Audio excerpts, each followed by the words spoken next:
একাকিত্ব কেন নিয়ামত বললাম? কারণ একাকিত্ব মানুষকে আল্লাহ চিনিয়ে দেয়। অনেক আলেম দেখবেন যারা জেল-টেল খেটে বের হয়েছেন, তারা সবাই একটা কথা বলবেন, জেলখানায় আমরা আল্লাহকে চিনেছি। সব আলেমরা এই কথা বলে যারা ওখান থেকে বের হয়ে আসে।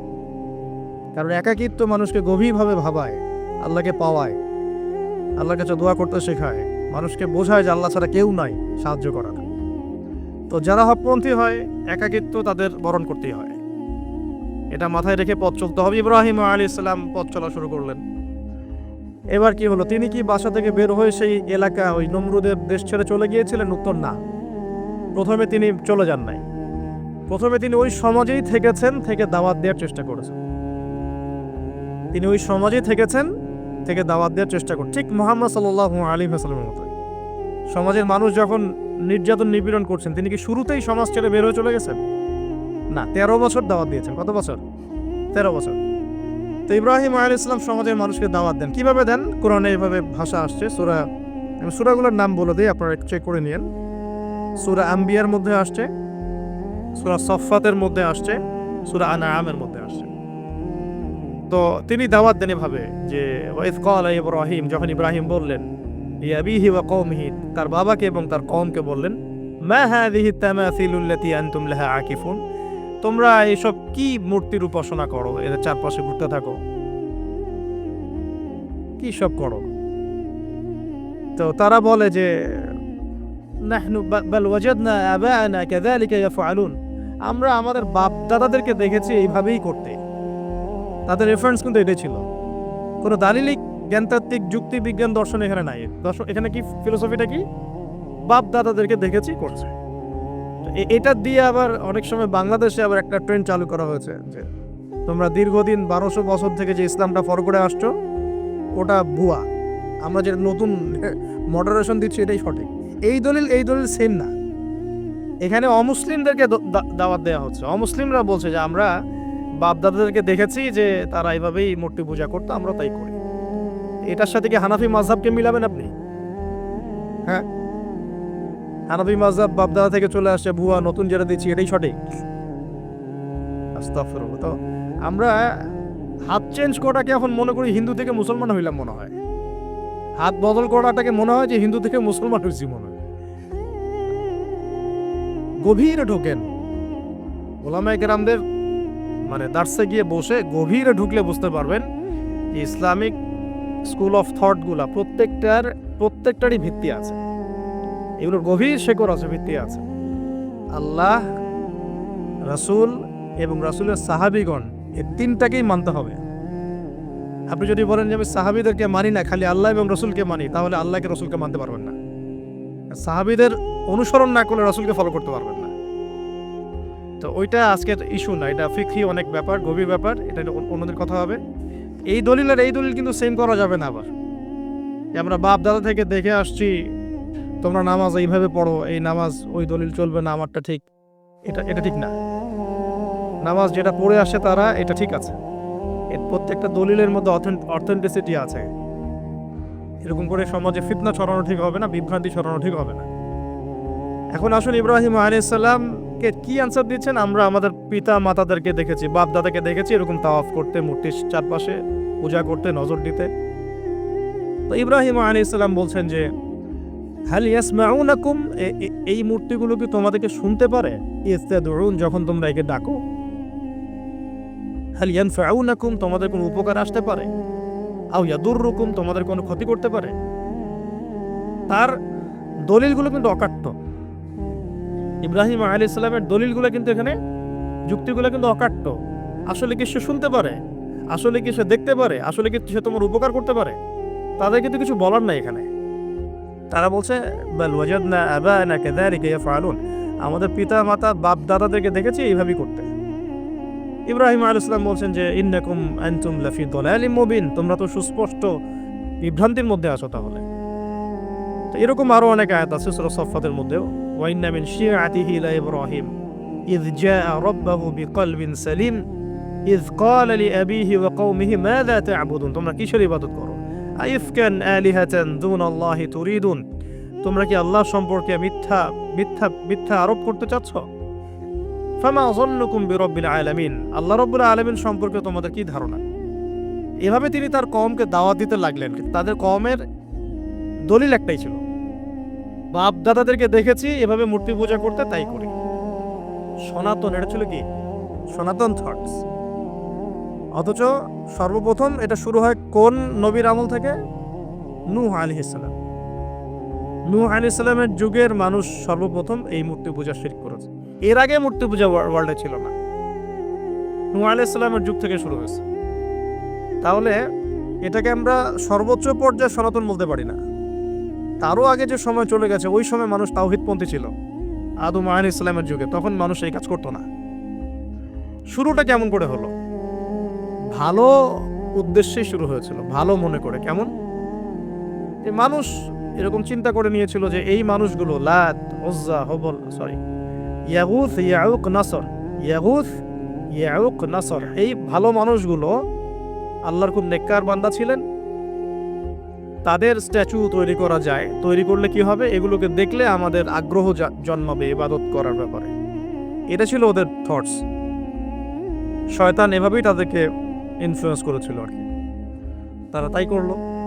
এই জেনারেশনটা যখন মারা গেল, পরের জেনারেশন যখন আসলো, তখন শয়তান ওদেরকে বোঝালো, ধরেন 100-200 বছর পরে বোঝালো যে ওরা খুব ভালো মানুষ ছিল, ওদের মূর্তিকে মসজিদের বাইরে না রেখে ভিতরে ঢুকিয়ে ফেলো, তাদেরকে সেজদা করতে হবে না, ভিতরে ঢুকিয়ে ফেলো, ইবাদতে মনোযোগ আসবে।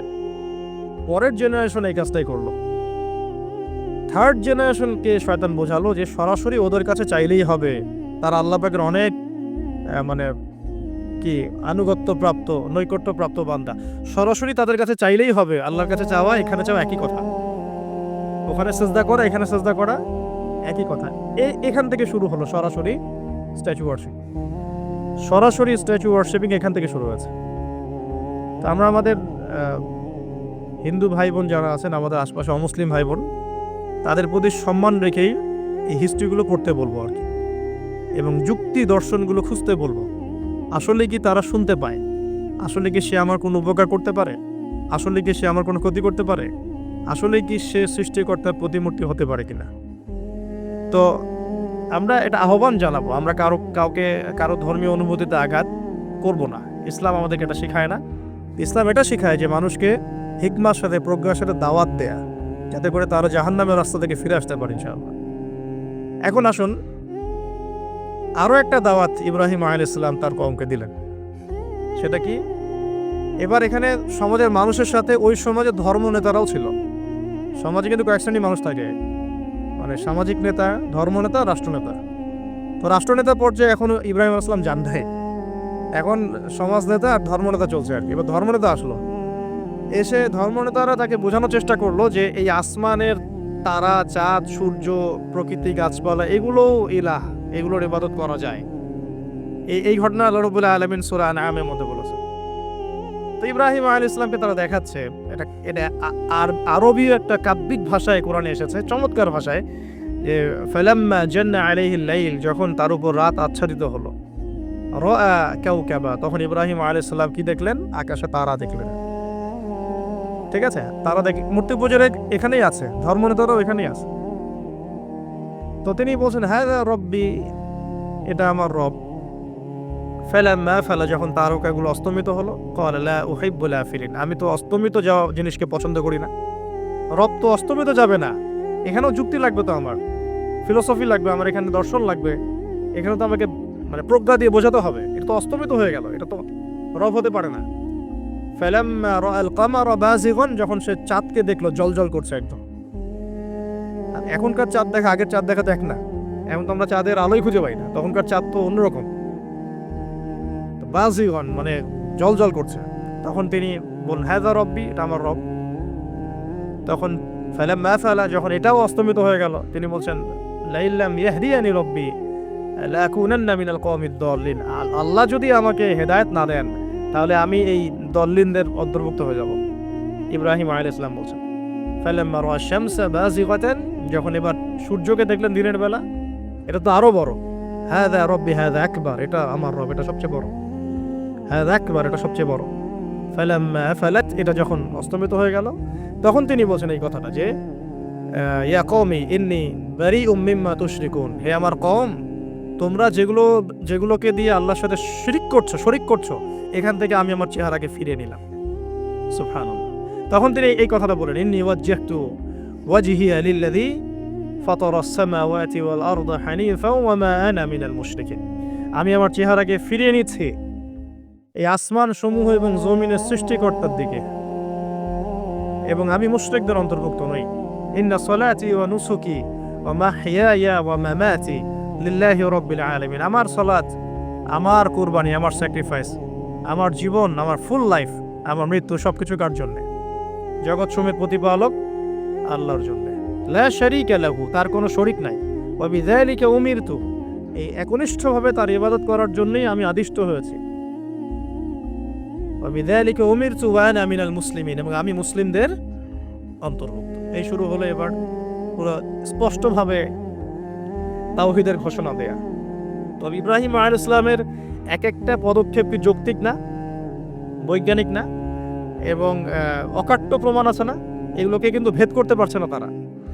এবার ইব্রাহিম আলাইহিস সালাম চিন্তা করলেন তারা এবার উচিত শিক্ষা দিতে হবে।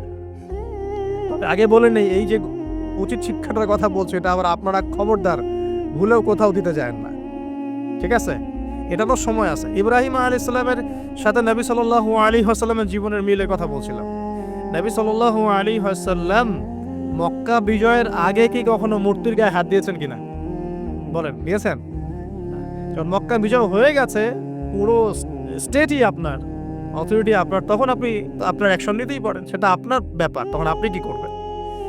মুহাম্মদ সাল্লাল্লাহু আলাইহি ওয়াসাল্লাম কাবা ঘরে ঢুকে তখন মূর্তি ভেঙেছেন এবং বলেছেন ওয়াকুল জাআল হক ওয়া যাকাল বাতিল ইন্নাল বাতিলা কানা যাহুকা, তাই না? তো ইব্রাহিম আলাইহিস সালাম এবার শিক্ষা দেওয়ার চিন্তা করছেন। তিনি বলছেন যে যখন এরা মেলাতে যাবে, ওই উৎসবে যাবে, তখন আমি এদেরকে দেখে নেব। এটা কুরআন চমৎকারভাবে বলেছে যে إذ قال لأبيه وقومه ماذا تعبدون أئفكا آلهة دون الله تريدون فما ظنكم برب العالمين فراغ إلى آلهتهم فقال ألا تأكلون। ইব্রাহিম আলাইহিস সালাম এবার যখন ওরা মেলায় চলে গেছে, যাওয়ার আগে আবার ইব্রাহিম আলাইহিস সালাম বলছিলেন যে ইন্নী সাকিম, আমি হচ্ছি অসুস্থ। আমি কি অসুস্থ? নাযারা নাযরাতান ফিন নুজুম, ইব্রাহিম আলাইহিস সালাম রাতের বেলা আকাশের দিকে তাকালেন একবার, তাকিয়ে ওদেরকে বললেন যে ইন্নী সাকিম, আমি অসুস্থ। এটা কৌশল, আমি অসুস্থ, এটা কৌশল। এই কৌশল আবার সব জায়গায় খাটাতে যায় না আর কি। তো এবার যখন তারা চলে গেল, ফারাগা ইলা আলিহাতিহিম ফাকালা আলা তাকুলুন, এবার তিনি ওই মূর্তি গৃহ যেটা ওদের, ওখানে ঢুকে বলছেন যে আলা তাকুলুন, তোমাদের কি হলো, খাচ্ছ না কেন? কাদেরকে বলছে এই কথা? মূর্তি, খাচ্ছ না কেন? আলা তাকুলুন ফারাগা ইলা আলিহাতিহিম ফাকালা আলা তাকুলুন মা লাকুম লা তানতিকুন, কি হলো, কথা বলছো না কেন? মা লাকুম লা তানতিকুন, কি হলো, কথা বলছো না কেন? এবার ফারাগ আলাইহিম দরবাম বিল ইয়ামিন, এবার ইয়ামিন মানে ডান হাত, ডানাতে যা পেয়েছিলেন আর কি, তা দিয়ে সবগুলোকে ভেঙে চুরমার করে ফেলছে। ব্যাস, এবার ওরা যখন আসলো এসে বলছে যে আনতা ফাআলতা হাযা বিআলিহাতিনা ইয়া ইব্রাহিম, হে ইব্রাহিম, তুমি কি আমাদের উপাস্যদের সাথে এই কাজ করেছো? ইব্রাহিম বলছেন লা, না, বাল লা আসলে কোরআনে নাই, আমি নিজের মতো করে বললাম আরবি বলতে বলতে। বাল ফাআলাহু কাবীরুহুম হাযা, বরং এই বড়টা এই কাজ করছে, এর মধ্যে সবচেয়ে বড় যেটা আছে এই ব্যাটার কাজ, আমি করি নাই, আমি তো করি নাই। তখন ওরা তো এটা তো হতভম্ব হয়ে গেল, যে সে বলছে যে তুমি তো জানো, তুমি তো খুব ভালো করে জানো যে তারা কথা বলতে পারে না, নড়াচড়া করতে পারে না, কিছুই করতে পারে না।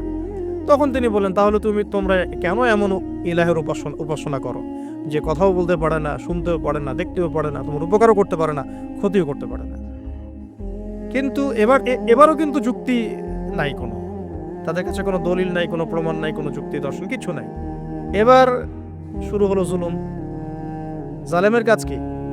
যুক্তি, জ্ঞান, দর্শন, বিজ্ঞান এগুলো দিয়ে যখন পরাস্ত, এগুলো দিয়ে পারছি না, এবার পেশি শক্তি। এবার কি? পেশি শক্তি। ব্যাস, এবার পেশি শক্তি। ইব্রাহিম আলাইহিস সালামকে নিয়ে যাওয়া হচ্ছে নমরুদের দরবারে। এবার চলো, এবার তোমার কাছে খবর আছে। এবার পুরো রিমান্ড হবে 7 দিনের। একদিন রিমান্ড হলেই অবস্থা খারাপ হয়ে যাওয়ার কথা। ইব্রাহিম আলাইহিস সালামকে এবার নিয়ে যাচ্ছে ধরেন নমরুদের কাছে, কি যে হবে আল্লাহ ভালো জানেন। ইব্রাহিম আলাইহিস সালাম যখন যাচ্ছেন তখন কি তিনি জানতেন যে আল্লাহ পাক তাকে আগুন থেকে বাঁচাবেন? এই ঘটনা যে ঘটবে তিনি কি জানতেন? আচ্ছা, আমরা না হয় জানি যে এমনটা হয়েছিল। ইব্রাহিম আলাইহিস সালাম ওই সময় তো আর জানতেন না যে কি হতে যাচ্ছে। তার মানে তার ওই সময় তার ঈমানের তেজ, তার স্থিরতা, ইস্তেকামা এবং তাওয়াক্কুল কত বেশি ছিল। তাকে নিয়ে যাওয়া হচ্ছে, এবারে নমরুদের সামনে দাঁড় করিয়ে নমরুদ এবার একটু মজা নিয়ে জিজ্ঞাসা করলো যে কে তোমার রব? ওই কবরের প্রশ্ন করার মতো, মান রব্বুক, তোমার রব কে? তো ইব্রাহিম আলাইহিস সালাম বলছে রব্বি আল্লাযী ইউহয়ী ওয়া ইউমীত, আমার রব তিনি যিনি জীবন দেন মৃত্যুও দেন। এবার নমরুদ বলছে ক্বালা আনা উহয়ী ওয়া উমীত, আমি তো জীবন দেই আর মৃত্যু দেই। কিভাবে? একজন যাবজ্জীবন প্রাপ্ত আসামিকে ডেকে নিয়ে ছেড়ে দিল, দিয়ে বললো যে জীবন দিলাম, আর একজন আসামিকে ডেকে তৎক্ষণাৎ মৃত্যুদণ্ড দিয়ে মৃত্যু দিলাম। তো ইব্রাহিম দেখলেন আলাইহিস সালাম এ তো মোটা বুদ্ধির মানুষ, কারণ যে যত বড় জালেম হয় তার বুদ্ধি তত মোটা হয়, কিন্তু এটা মাথায় রাখবেন। ফেরাউনের মতো জুলুম মানুষের বুদ্ধি লোপ করে দেয়, আর শিরক মানুষের মধ্যে ভয় সঞ্চার করে। যখন আপনি শিরক করতে থাকবেন মনে খুব ভয় কাজ করবে। এবং মুশরিক বাহিনী কখনো ইসলামের বিজয় লাভ করতে পারে নাই। যে মুসলিম সেনাবাহিনীর মধ্যেও শিরক ছিল না, ওরা যুদ্ধের মাঠে পরাজিত হয়ে গেছে। ইতিহাস ঘাটবেন, মুসলিম যে সেনাবাহিনীর মধ্যে শিরক ছিল ওই সেনাবাহিনী পরাজিত হয়ে গেছে। আবার অল্প গুটি কয়েক সেনাবাহিনী তারা তাওহীদপন্থী ছিল, তারা জয়লাভ করেছে। ইতিহাস ঘেটে দেখবেন। তো জুলুম কি করে? বুদ্ধি লোপ পায়। নমরুদের বুদ্ধি লোপ পেয়ে গেল। তো ইব্রাহিম আলাইহিস সালাম বলছেন রব্বি আল্লাযী ইউহয়ী ওয়া ইউমীত, এ তো এটা বুঝলো না।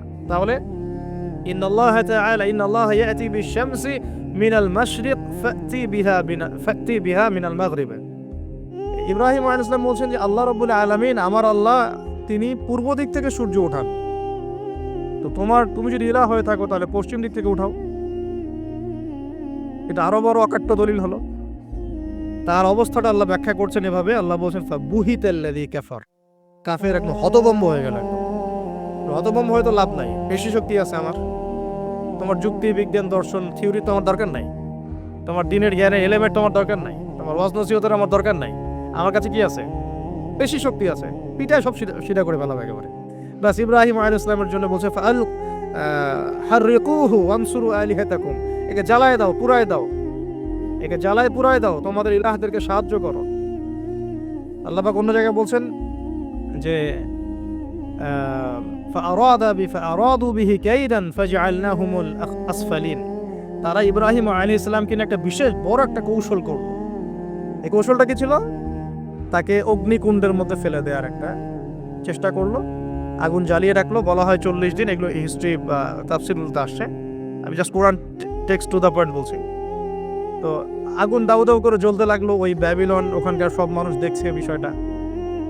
ইব্রাহিম আলাইহিস সালামকে ফেলে দেওয়া হবে। দেখেন, যখন ফেলে দেওয়া হবে তখন কি ইব্রাহিম জানতেন যে তিনি আগুনে পুড়বেন না? তিনি তাহলে প্রস্তুত ছিলেন, তিনি তখন জীবন দেওয়ার জন্য প্রস্তুত ছিলেন। ঠিক আছে, এখন তাকে ফেলে দেওয়া হচ্ছে, ঠিক ওই সময়ে জিবরাইল আলাইহিস সালামের আগমন। সুবহানাল্লাহ। তিনি এসে বলছিলেন যে আমার কাছে কোনো হাজত আছে নাকি আপনার? তখনও ইব্রাহিম আলাইহিস সালাম বলেছেন আপনার কাছে আমার কোনো হাজত নাই।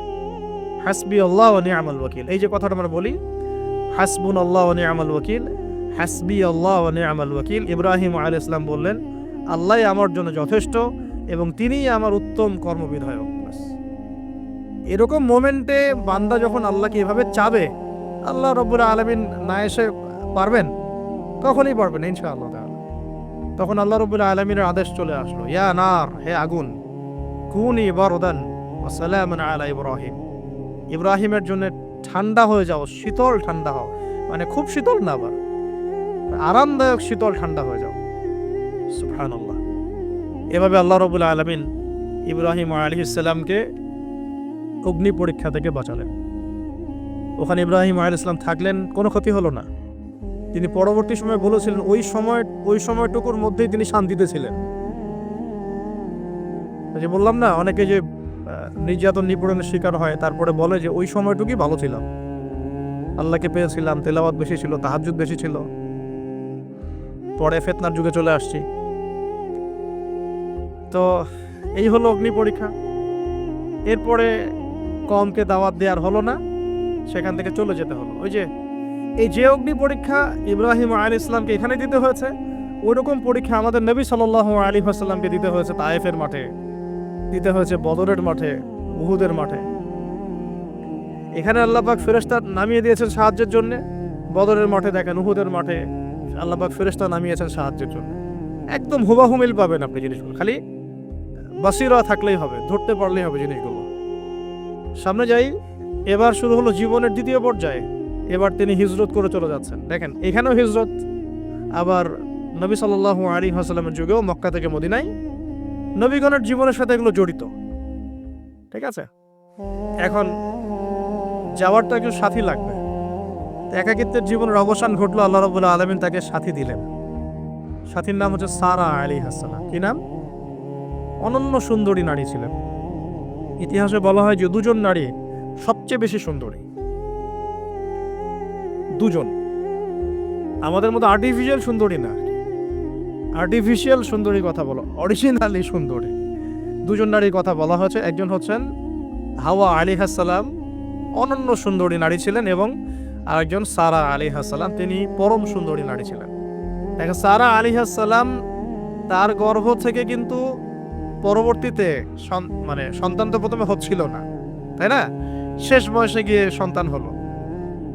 হাজরা আলাইহিস সালামের গর্ভ থেকে কি ইসমাইল, আর সারা আলাইহিস সালামের গর্ভ থেকে ইসহাক। ইসহাক আলাইহিস সালামের পরে ইয়াকুব, আর ইয়াকুবের পরবর্তী বংশধর যারা তারা কি বনু ইসরাইল। তাই বনু ইসরাইলের মধ্যে ইউসুফ হাসান, ইউসুফ সবচেয়ে সুন্দর ছেলে না?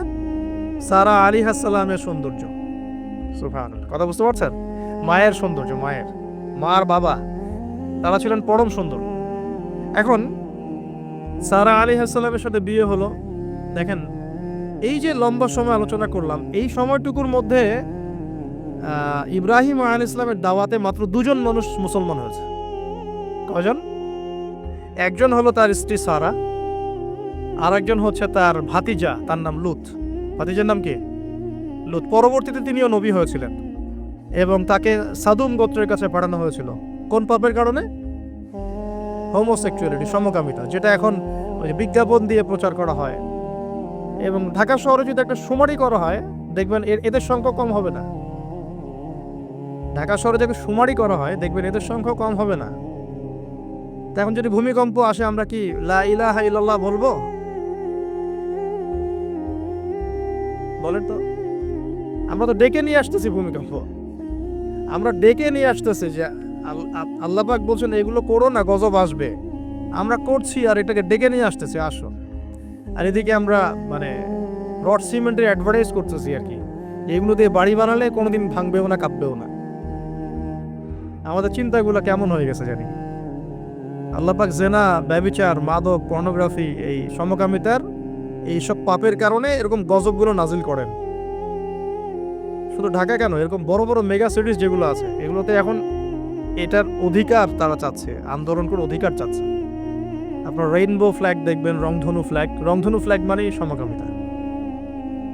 অ্যাডভার্টাইজ দিয়ে দিয়ে, পোস্ট দিয়ে দিয়ে এখন মানুষ, আগে যেমন মেয়েরা বাসায় গিয়ে গিয়ে কিছু সার্ভিস দিত না, মানে খারাপ সার্ভিসের কথা বলছি আর কি, এখন এভাবে ছেলে ছেলেকে সার্ভিস দেওয়ার জন্য ডাকতেছে। এটা কোনো গাল গল্প করছি না, এটা বাস্তবতা। যদি আমাকে বলেন যে আপনি চোখের সামনে প্রমাণ দেন, আমি দিতে পারবো না। যদি আপনি আমাকে 1 মাসের জন্য অথরিটি দেন ঢাকা শহরে, তাহলে দিতে পারবো ওই দিন 1 মাসের মধ্যে। এখন যদি আমাকে বলেন আমার চোখের সামনে এনে দেন, আমি দিতে পারবো না। তো আমি তাত্ত্বিকভাবে পড়ে অনলাইনে দেখছি। যদি বলেন যে 1 মাসের অথরিটি আপনাকে দিলাম, খুঁজে বের করে দেন, 7 দিন লাগবে না ইনশাআল্লাহ। তো কথা হচ্ছে এইটাই, যে এই যে কাছে পাঠানো হচ্ছে লূত আলাইহিস সালামকে সমকামিতার পাপের কারণে, পরবর্তীতে এই কমটাকে ধ্বংস করা হয়েছে। আল্লাহ পাক এমনভাবে ধ্বংস করেছেন যেটা ইতিহাসে কখনো করেন নাই। ফেরেশতাদের পাখা দিয়ে আল্লাহ পাক মাটিকে উপরে তুলে আবার উল্টা দিকে দাফন করে দিয়েছেন, আকাশ থেকে পাথর বর্ষণ করেছেন। এখন এইটা যদি সারা বিশ্বে ছড়িয়ে পড়ে, তাহলে ওই রকম শাস্তি আবার আসবে না? স্বাভাবিক না? এটা আসতে পারে। আর এটার মূল কেন্দ্র হচ্ছে পশ্চিমা সভ্যতা। এখান থেকে সারা দুনিয়ায় ছড়িয়ে পড়তেছে। বাংলাদেশের মতো মুসলিম কান্ট্রিতেও দিন দিন সমকামিতা বাড়ছে। আমাদের বোনদের, আমাদের ভাইদের, গার্ডিয়ানদের অনেক বেশি সচেতন থাকা দরকার। কোনো কোনো ক্ষেত্রে মাদ্রাসার মধ্যেও দেখা গেছে এগুলো, হিপসখানাতেও দেখা গেছে এগুলো। পর্নোগ্রাফির কারণে এগুলো হচ্ছে, পর্নোগ্রাফির কারণে মানুষের রুচি বিকৃত হচ্ছে এবং সে নারী পুরুষ, গরু ছাগল হাঁস মুরগি কোনো কিছুর তোয়াক্কা করছে না। কয়েকদিন পরে এটাও যদি দেখেন অবাক হবেন না যে মানুষ পশু পাখির সাথে জেনা করতেছে। এটাও যদি দেখেন আমি অ্যাটলিস্ট অবাক হব না। ধাপ ছিল একটা, প্রথমে মানুষ কি করতো, অবৈধ প্রেম করতো, এই সম্পর্কে জেনা করতো, পরে পরকীয়া শুরু করলো, তারপরে এখন সমকামিতা শুরু হলো, সমকামিতার পরে এখন চাইল্ড অ্যাবিউজিং শুরু হচ্ছে, বাচ্চা কাচ্চাদেরকে রেপ করা হচ্ছে, ছোট ছোট মেয়েদেরকে, ছোট ছোট বাচ্চাদেরকে, ইভেন ছোট ছোট ছেলেদেরকেও। এরপরে যদি গবাদি পশুর সাথে জেনা করতে দেখেন অবাক হওয়ার কিছু নেই, কিচ্ছু নেই অবাক হওয়ার। এখন বলেন আমরা শাস্তির দ্বার প্রান্তে আছি না? অ্যাটলিস্ট আমরা যারা দিনকে ভালোবাসি, আমাদের একটা আইডিওলজি ফলো করি, নৈতিকতার কথা বলি, আমরা আমাদের পরিবার, আমাদের ভাই বোন, আমাদের ছেলে মেয়ে, তাদের প্রতি আমাদের খুব সতর্ক দৃষ্টি রাখতে হবে, সর্বোচ্চ সতর্ক থাকতে হবে। আর আমাদের দিনী বোনদেরকেও রিকোয়েস্ট করবো আমরা, যে ভাইদেরকেও তো বলি, বোনদেরকেও বলছি, বিয়ের আগে কোনো প্রকার অবৈধ সম্পর্ক নাই, বিয়ের আগে কোনো প্রকার অবৈধ কোনো সম্পর্ক না। আর এখন অমুসলিম ছেলে আর মুসলিম মেয়ে প্রেম করতেছে, এগুলোকে নিয়ে অনলাইনে অনেক লেখালেখি হচ্ছে দেখলাম কয়েকদিন আগে। কিছু বোন আমাকে রিকোয়েস্ট করেছিলেন যে একটু আপনার মুখ দিয়ে যদি মানুষ জানতে পারে এটা, যে কোনো অবস্থাতেই মুসলিম মেয়ে কোনো অমুসলিম ছেলের সাথে প্রেম করতে পারবে না। মুসলমান ছেলের সংখ্যা কম হয়ে গেল, যে বিয়ে করার জন্য মুসলমান ছেলে খুঁজে পাওয়া যাচ্ছে না। পরবর্তীতে তারা সেই মুসলিম বোনের ইজ্জত নষ্ট করে তাকে গর্ভবতী করে দিয়ে ভেঙে যাচ্ছে। এটা ওদের একটা মিশন। আর ওদের মিশনের কথা আমি পরে বলবো। আমি মুসলিম মেয়ে হয়ে কেমন করে একটা অমুসলিম ছেলের সাথে প্রেম করতে পারলাম? আমার বাসার মুসলিম মেয়ে কেমন করে একটা অমুসলিম ছেলের সাথে প্রেম করতে পারে? এটা তো আমাকে আগে ফাঁসির কাজটা জ্বলানো দরকার, আগে বিচারটা তো আমার করা দরকার আগে। আমরা আমাদের দিনী বোনদেরকে সর্বোচ্চ সতর্ক করব। জীবন চলে গেলেও ফিরে আসতে পারে না, আল্লাহর হাতে তো। মানুষ অনেক সময় জীবন মৃত্যুর সন্ধিক্ষণে থাকে না, আল্লাহ পাক ফিরিয়ে বাঁচিয়ে দেন না। ইজ্জত চলে গেলে কখনো ফিরে আসে না, ইজ্জত চলে গেলে ফিরে আসে? আল্লাহ আমাদেরকে বোঝার তৌফিক দান করুন। আচ্ছা, এবার আসেন, হিজরতের পালা শুরু হলো, সাথী কে? মাত্র দুজন। কয়জন বলেন তো? এখন কয়জন সাথী মুসলিম? দুজন, সারা আলাইহিস সালাম এবং লূত আলাইহিস সালাম। এবার হিজরতের পথে একটা ঘটনা আছে। হিজরতটা হয়েছে কোথায়? ব্যাবিলন থেকে কেনানে। কোথায়? কেনান কোন জায়গা? এটা শামের অন্তর্ভুক্ত একটা জায়গা। শাম মানে শুধু সিরিয়া নয়, বরং এটার একটা বড় ব্যাপ্তি আছে। প্যালেস্টাইন, জেরুজালেম এর অদূরেই শামের মধ্যেই, প্যালেস্টাইন জেরুজালেমের অদূরেই এই কেনান একটা জায়গা ছিল। এখানে খালিল নামে একটা জায়গা এখনো আছে। কি নামে? খালিল, বর্তমান নাম খালিল। ইব্রাহিম আলাইহিস সালামকে কি বলা হয়? খালিলুল্লাহ, আল্লাহর খলিল। ওই নামটা কিন্তু এখনো এখানে আছে আর কি। এখানে হিজরত করা হয়। তারপরে এখানে থাকতে লাগলেন তার স্ত্রী সারা আলাইহিস সালাম। একসময় ওই এলাকায় একটু দুর্ভিক্ষ দেখা দিল। তখন তারা মিশরের দিকে যাচ্ছিলেন খাবারের সন্ধানে। যাওয়ার সময় সেখানে একটা রাজা ছিল। রাজাটা লম্পট টাইপের। লম্পট রাজা বোঝেন কিনা? যারা নারীর নেশা খুব আর কি। যে মেয়েকেই দেখে তাকে তুলে নিয়ে যায়। এগুলো নতুন পাপ না। ইতিহাসে যেগুলো এখন যেগুলো হচ্ছে, এগুলো হিস্ট্রিতে ছিল, আগেও ছিল। কোরআনে এগুলো সবগুলোকে কেন ব্যাখ্যা করা হয়েছে? কারণ শেষ জামানায় শেষ নবীর উম্মতে এগুলো সবই হবে।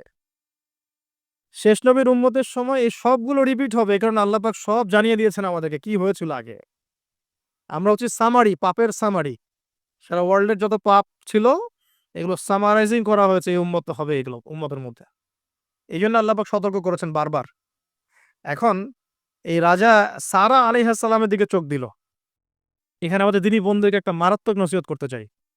এটা আমি পড়ছিলাম যখন গত ৩ দিন থেকে, আমি ২ বার এখানে পড়তে থেমে গেছে।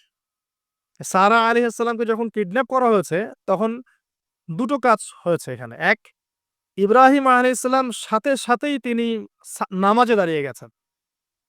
ইব্রাহিম আলাইহিস সালাম কি করেছেন? নামাজে দাঁড়িয়ে গেছেন। আর সারা আলাইহিস সালামের দিকে যখন হাত বাড়াচ্ছে এই আপনার লম্পট বাদশা, সারা আলাইহিস সালাম সময় চেয়েছেন যে, আমি নামাজ পড়ব।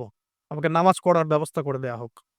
সারা আলাইহিস সালাম অজু করে এসেছেন। অজু করে নামাজে দাঁড়িয়েছেন। দাঁড়িয়ে ২ রাকাত নামাজ পড়ে আল্লাহর কাছে দোয়া করেছেন, আল্লাহুম্মা ইন কুনতা তা'লাম, হে আল্লাহ আপনি যদি জানেন, আল্লাহুম্মা ইন কুনতা তা'লাম, হে আল্লাহ আপনি যদি জানেন যে ইন্নী কদ আহসানতু ফরজি ইল্লা যাওজি, আমি আমার লজ্জাস্থানকে হেফাজত করে রেখেছিলাম, সতীত্বকে কখনো নষ্ট করিনি, শুধু আমার স্বামীর হক আমি স্বামীকে দিয়েছি।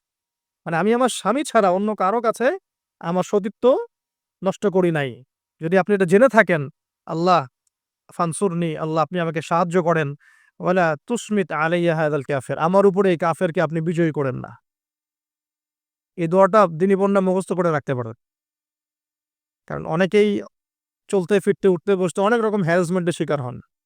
যদি আপনি সতীত্ব রক্ষা করে চলতে পারেন তখন আল্লাহর কাছে দোয়া করবেন। আল্লাহ আপনি যদি জেনে থাকেন আমি আমার সতীত্ব রক্ষা করেছি, আমি অনেস্ট, আমি আমার সতীত্ব রক্ষা করেছি, কারো সামনে আমি আমার সতীত্ব নষ্ট করি নাই। আল্লাহ আপনি এই জালেমের এগেইনস্টে, এই কাফেরের এগেইনস্টে, এই ফাসেকের এগেইনস্টে আমাকে সাহায্য করেন। এই দোয়া করার সাথে সাথেই এই বাদশার হাতটা অবশ হয়ে গেছে। হাত আর আগাচ্ছে না, হাত প্যারালাইজ হয়ে গেছে। পড়ে গেল সে। তখন আবার তিনি দোয়া করছেন সারা আলাইহিস সালাম, আল্লাহ এখন যদি সে মারা যায় তার মানুষ মনে করবে আমি মেরে ফেলছি। তখন আল্লাহ পাক তাকে ছেড়ে দিলেন। ভালো হয়ে উঠল। আবার ওই যে বললাম, স পশুর স্বভাব তো কখনো ঠিক হয় না। আবার হাত দেয়া শুরু করল। চেষ্টা করল। আবার অবশ হয়ে গেল। এভাবে ৩-৪ বার চেষ্টা করেছে। এরপরে যখন পারছে না তখন সে বলছে যে, "আমার সামনে কোন শয়তানকে তোমরা নিয়ে আসছো?" সে তার ভাষায় বলছে আরকি। "আমার সামনে কোন শয়তানকে হাজির করছো? একে নিয়ে যাও আমার সামনে থেকে।" তো ছেড়ে দিল। তারপরে সাথে হাজেরা আলাইহিস সালামকেও আ মানে হাদিয়া হিসেবে দিয়ে দিছে। একে নিয়ে যাও। এবার হাজরা আলাইহিস সালাম, সারা আলাইহা সালাম, ইব্রাহিম আলাইহিস সালাম কেনানে চলে আসলেন। এখন সারা আলাইহিস সালাম তো ভাবছেন তিনি বন্ধ্যা। তিনি ভাবছেন যে আমার সন্তান হচ্ছে না। তখন ইব্রাহিম আলাইহিস সালামের বয়স প্রায় ৮৬ বছর। কত বছর? আর সারা আলাইহিস সালামের বয়স প্রায় ৭০। তো ৭০ বছর হয়ে গেছে একটা মহিলার মনে করেন। বাচ্চা-কাচ্চা হয়নি। তাহলে তো তার মনে হবে যে আমার মনে হয় বাচ্চা-কাচ্চা হবে না। স্বামীর তো বংশ বাড়ছে না। তো বংশ রক্ষার স্বার্থে আমি তাকে একটা বিয়ে দেওয়ার চেষ্টা করছি। তখন হাজরা আলাইহিস সালামের সাথে তার বিয়ে দেয়া হয়। এই হলো 2nd ওয়াইফ। এখনকার আ পশ্চিমা সভ্যতা অবশ্য আমাদেরকে শিখায় যে এক এক এক একজন নোবেল মানুষ আরকি। মানে a noble man cannot marry মানে twice or third, এটা শিখায় যে একজন ভালো মানুষ একাধিক বিয়ে করতে পারে না। এটা নোবেলরা মানে পশ্চিমারা শিখায়। কিন্তু ওরা আবার এটা শেখানোর সাথে সাথে তাদের সোসাইটির মধ্যে একজন মানুষ ১০টা ২০টা মেয়ের সাথে জেনার চর্চা ঠিকই করে। এটা আবার ওখানে এভেইলেবল। তো নবীগণের সুন্নাহ এটা। এটা কাদের সুন্নাহ? নবীগণের সুন্নাহ। কারণ নবীগণ এগুলো ম্যানেজ করতে পারতেন, মেইনটেইন করতে পারতেন। তাদেরকে আল্লাহ পাক ফিজিক্যাল, মেন্টাল সব ধরনের এবিলিটি দিয়েছিলেন। এবার বিয়ে হয়ে গেল। কিসের উদ্দেশ্যে দেয়া হয়েছে? সন্তান। এবার ৮৬ বছর বয়সে আল্লাহ রাব্বুল আলামিন ইব্রাহিম আলাইহিস সালামকে সন্তান দান করলেন। সুবহানাল্লাহ। এই সন্তানের নাম কি? ইসমাঈল আলাইহিস সালাম। সন্তান জন্মও হয়ে গেল, পরীক্ষাও। আর ইব্রাহিম আলাইহিস সালামের জীবন তো পুরোটাই পরীক্ষা। বাবার থেকে বিচ্ছিন্নতা পরীক্ষা, আগুনের পরীক্ষা, সমাজ থেকে বিচ্ছিন্নতা পরীক্ষা। আবার এই যে এখন পরীক্ষা, আরো বড় পরীক্ষা শুরু হচ্ছে। কি পরীক্ষা? এবার বলছেন স্ত্রী এবং সন্তানকে রেখে আসো মক্কায়। খুব খেয়াল করে দেখেন এই জায়গা থেকে ইব্রাহিম আলাইহিস সালাম তার বিশ্বাস ছিল যে মক্কাতে আল্লাহ রাব্বুল আলামিন আমার স্ত্রী এবং সন্তানকে কিন্তু মেরে ফেলবেন না ইনশাআল্লাহ। কিন্তু তিনি তো মানুষ। তিনি বুঝতে পারছেন জনমানব শূন্য একটা জায়গায় আমার স্ত্রী সন্তান কিভাবে থাকবে? একটু পানি নিলেন, খেজুর নিলেন, রেখে আসছেন। যখন রেখে আসছেন ওই সময়টার কথা হাদিসের মধ্যে আসছে। যে তিনি মানে রেখে চলে আসছেন, পিছন দিকে হাঁটা শুরু করেছেন। তার স্ত্রী দৌড়ে আসছেন বারবার। চিন্তা করেন একটু, মানে আবেগ দিয়ে ভাবেন জিনিসটাকে। আইনা তাযহাবু ইয়া ইব্রাহিম, কোথায় যাচ্ছেন আপনি? স্ত্রীকে তখনও বলা হয়নি যে তোমাদেরকে রেখে চলে যাবো এখান থেকে। স্ত্রীকে তখনও কিন্তু বলা হয় নাই যে তোমাকে রেখে চলে যাবো এখানে। তোমার সন্তানের এই যে দুধের বাচ্চা রেখে চলে যাবো। তখনও কিন্তু তারা জানেন না। জিজ্ঞাসা করছেন আইনা তাযহাবু ইয়া ইব্রাহিম, কোথায় যাচ্ছেন ইব্রাহিম? কোথায় যাচ্ছেন ইব্রাহিম? বুকের মধ্যে পাথর বাঁধা তখন। বুকের মধ্যে তখন ইব্রাহিম আলাইহিস সালামের কি? পাথর বাঁধা। এটা পুরুষ এই ফিলিংস গুলো পুরুষরা বুঝবে, মেয়েরা বুঝবে না। এই বুকে বুকে পাথর বেঁধে হাসি মুখে থাকার যে অনুভূতি, এটা পুরুষরা বুঝবে, মেয়েরা বুঝবে না। তাই না ব্যাপারটা? তো ইব্রাহিম আলাইহিস সালামের বুকে তখন পাথর বাঁধা। তিনি কথাই বলতে পারতেছেন না। তিনি কথাই বলতে পারতেছেন না। তখন তিনি বললেন যে, "আপনি কি আল্লাহর হুকুমে রেখে যাচ্ছেন আমাদেরকে এখানে?" তখন ইব্রাহিম শুধু মাথা নাড়লেন। মুখ দিয়ে হ্যাঁও বলেন নাই, মাথা নাড়ছেন খালি। তখন মাশাআল্লাহ এই যে ইসমাঈলের মা আলাইহিস সালাম তিনি বলছেন যে, তাহলে আল্লাহ রাব্বুল আলামিন যদি আপনি আল্লাহর হুকুমেই আমাদেরকে রেখে রেখে গিয়ে থাকেন, তাহলে আল্লাহ পাক আমাদেরকে কশ্চিনকালেও ধ্বংস করবেন না ইনশাআল্লাহ। এমন মহান তাওয়াক্কুলকে দেখালেন স্ত্রী হাজেরা আলাইহিস সালাম। এবার আসেন, উনিও কিন্তু দেখতে পাচ্ছেন যে আশপাশে কোনো মানুষই নাই। জনমানবশূন্য জায়গা, পানি নাই, খাবার নেই, কিছুই নাই। এবার ইব্রাহিম যখন চলে আসলেন একটা পাহাড়ের আড়ালে গিয়ে দাঁড়ালেন, কিছু দূর এসেই। তখন হাত তুলে আল্লাহর কাছে দোয়া করা শুরু করলেন। রব্বি, সূরা ইব্রাহিমের মধ্যে আসছে, রব্বি ইন্নী আসকানতু মিন যুররিয়্যাতি বিওয়াদিন গায়রি যি যার'ইন ইনদা বাইতিকাল মুহাররম রব্বানা লিয়ুকিমুস সালাহ ফাজআল আফইদাতাম মিনান নাসি তাহওয়ি ইলাইহিম ওয়ারযুকহুম মিনাস সামারাতি লাআল্লাহুম ইয়াশকুরুন। সুবহানাল্লাহ, তিনি দোয়া করছেন, আল্লাহ আমি আমার স্ত্রী এবং আমার সন্তানকে জনমানবহীন বিরান একটা জায়গায় তোমার ঘরের কাছে রেখে আসলাম। আল্লাহ এই কারণে যাতে করে তারা নামাজ কায়েম করে। কি করে? আল্লাহ তুমি মানুষের মনগুলোকে তাদের দিকে ঘুরিয়ে দিও এবং তাদেরকে ফল-ফলাদি দিয়ে রিজিক দিও, যাতে করে তারা তোমার শুকরিয়া আদায় করতে পারে। এখনো দেখেন ওই জায়গায় নামাজ ঠিকই কায়েম হচ্ছে। ওই জায়গায় কিন্তু নামাজ পড়েও যেমন শান্তি, নামাজের আসল রুহানিয়াত ওখানে বোঝা যায়। ২৪ ঘন্টা ওখানে নামাজ, তাওয়াফ, সাই চলতেই আছে। ১ মিনিটের জন্য বন্ধ হচ্ছে না দেখেন। তারপরে মানুষের মন অটোমেটিক ওখানে ঘোরানো থাকে। সবাই চায় জীবনে অন্তত একটা বার হজ করতে, একটা বার আল্লাহর ঘর দেখতে। আর পৃথিবীর এমন কোনো ফল পাবেন না সেখানে নাই। অথচ ওখানে কিন্তু খুব কৃষিভিত্তিক কিছু চাষ হয় না, খুব একটা চাষ হয় না। তো ইব্রাহিম আলাইহিস সালামের দোয়ার এগুলো বরকত দেখেন, কি বরকত! ব্যাস আল্লাহ রাব্বুল আলামিন কবুল করলেন। এবার এই যে খাবার পানি যখন ফুরিয়ে আসলো, তখন এই যে মা হাজেরা আলাইহিস সালাম ছোটাছুটি শুরু করলেন সাফা আর মারওয়ায়, সাফা আর মারওয়ায়। একবার সাফার উপরে ওঠেন, একবার মারওয়া। এখনকার সাফা মারওয়া না, এখন মোজাইক দিয়ে টাইলস করে দেয়া সাফা মারওয়া না, যেটা আমরা সাই করি, এই সাই সেই সাই না। ওইটা তখন ছিল একদম রুক্ষ একটা জায়গা, জীর্ণশীর্ণ একদম ভূমি ছিল। আর এখন তো কয়েক তালা হয়েছে এটা। যারা ওমরা হজ করেছেন বা হজ করেছেন তারা জানেন।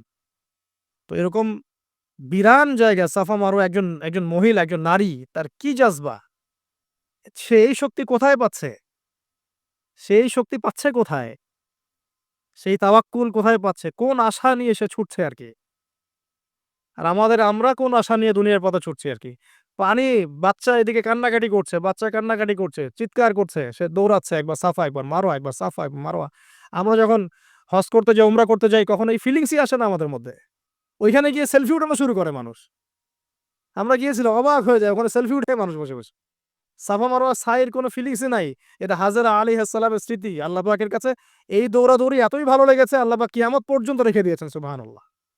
একজন নারীর সম্মানে, এই যে সন্তান, মায়ের বাঁধন, সুবহানাল্লাহ। এগুলা আসলে বলে বোঝানো যায় না ফিলিংস গুলা। এই ৭ বার সাইয়ের মধ্যেই আল্লাহ রাব্বুল আলামিনের এই যে হুকুম চলে আসলো। দেখেন যে ইসমাঈলের পায়ের কাছ থেকে পানির ফোয়ারা বের হচ্ছে। এই পানির ফোয়ারা বের করে দিয়ে গেলেন কে? জিবরাইল আলাইহিস সালাম। আর তিনি বলে গেলেন যে, "তোমরা কষ্ট নিও না। এখানে আল্লাহর ঘর হবে। এই ছেলে আর তার বাবা মিলে ঘর নির্মাণ করবে।" এবার তিনি এই যে পানি জমজম কূপ তৈরি হয়ে গেল। পানি হলো, পানি দেখে পাখি আসলো।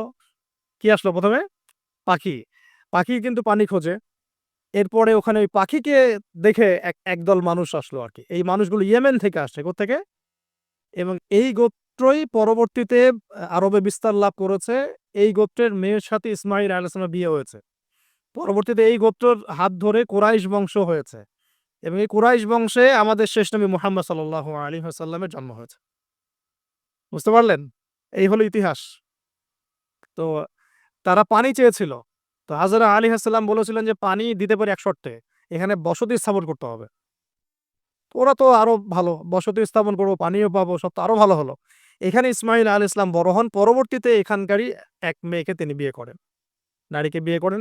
তার বংশতে আসে মুহাম্মদ, তার বংশতে আস্তে আস্তে যে কুরাইশ, বনু হাশিম, বনু মাখজুম, এগুলো হতে হতে হতে মুহাম্মদ সাল্লাল্লাহু আলাইহি ওয়াসাল্লাম কুরাইশ বংশে জন্ম নেন। তাহলে আমাদের নবীর পিতা কে বলেন? ইসমাঈল কে? ইসমাঈল আলাইহিস সালামকে বলা হয় আরব জাতির পিতা, আলাদা করে আরব জাতির পিতা। আর তখনই কিন্তু আরবি ভাষাটাই, যে আমরা যে এখনকার যে আরবি ভাষাটা দেখছি, এই আরবি ভাষাটা কিন্তু এই বনু জোহরুম গোত্র থেকে আসছে আর কি। বুঝতে পারছেন? এই গোত্রের ভাষা ছিল এই ক্লাসিক্যাল আরবি ভাষা, আমরা যে আরবিটা এখন চর্চা করি।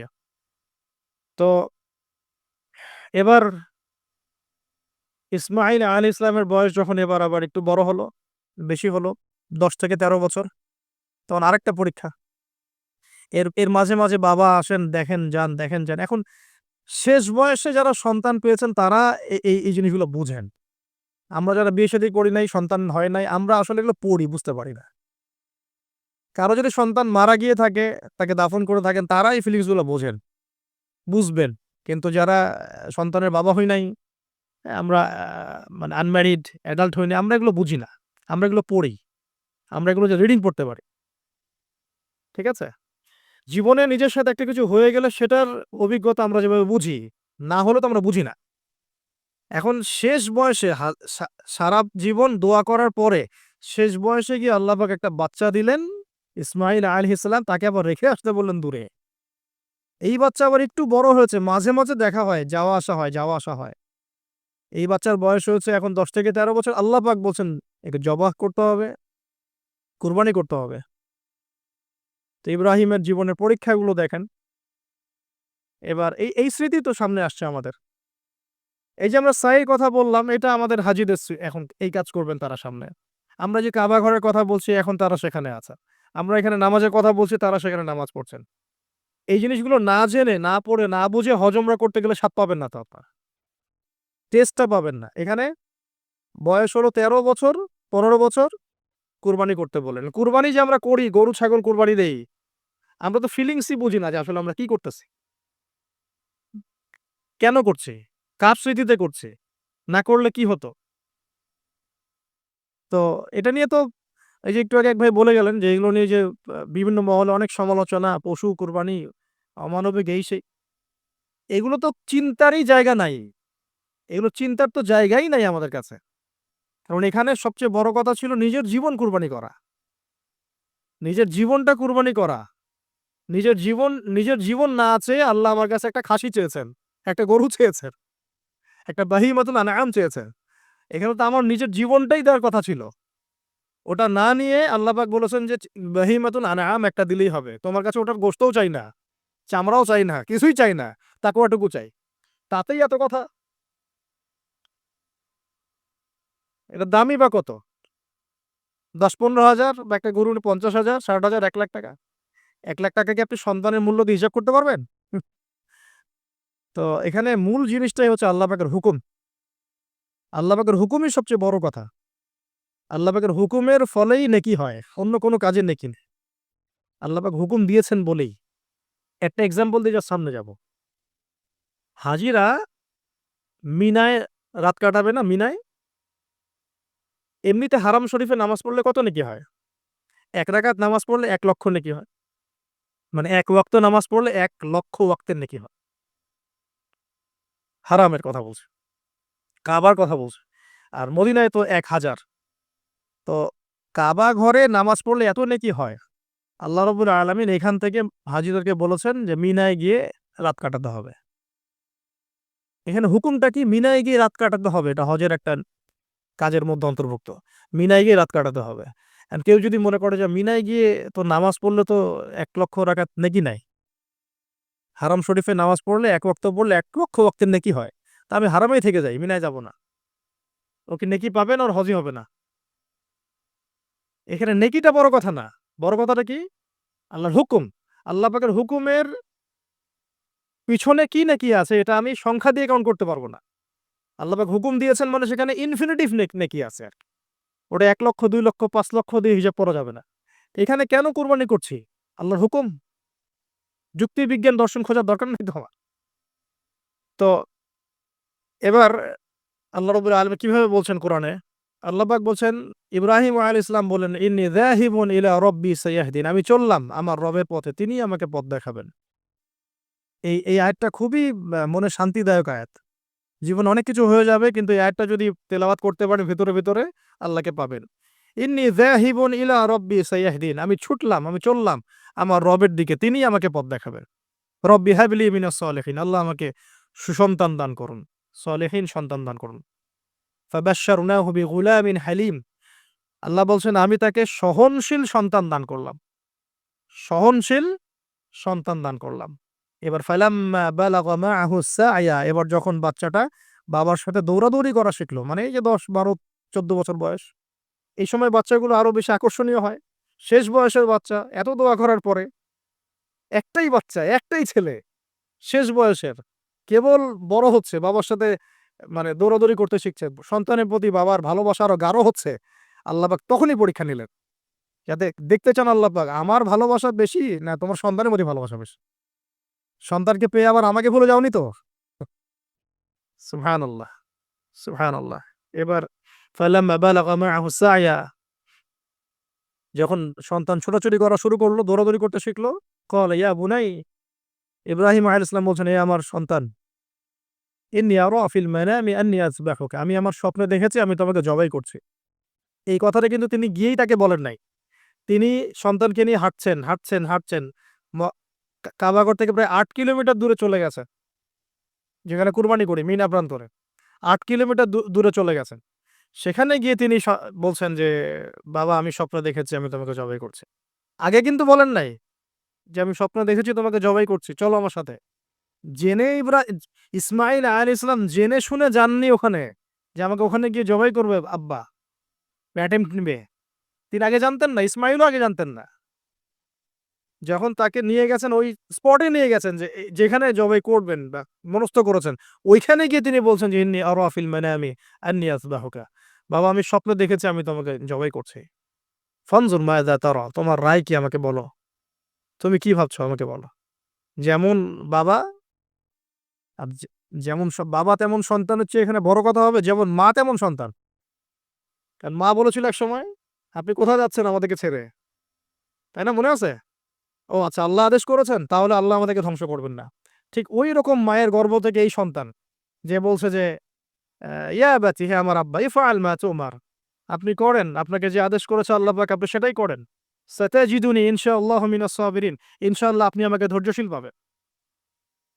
একটা ছেলে আমাকে দেখেন এই জেনারেশনের একটা ছেলে যে এইভাবে আল্লাহর জন্য জীবন দেওয়ার জন্য প্রস্তুত আছে। দেওয়ার দরকার নেই জীবন। আল্লাহর জন্য জাস্ট ৫ ওয়াক্ত নামাজটা পড়ুক। আল্লাহর জন্য ৫ ওয়াক্ত নামাজ পড়ুক ফজর এশা সহ। আল্লাহর জন্য রেগুলার তাহাজ্জুদ পড়ে। জীবন দেয়া বহুত দূরের কথা। এটা হাইয়েস্ট লেভেল, এটা আমি বলতে চাচ্ছি না। আল্লাহর জন্যে কোরআনটা হিফজ করেছে। একটা পারা হিফজ করেছে। বা এট লিস্ট আল্লাহর জন্য কোরআন তেলাওয়াত করা শিখেছে। জাস্ট রিসাইট করা শিখেছে।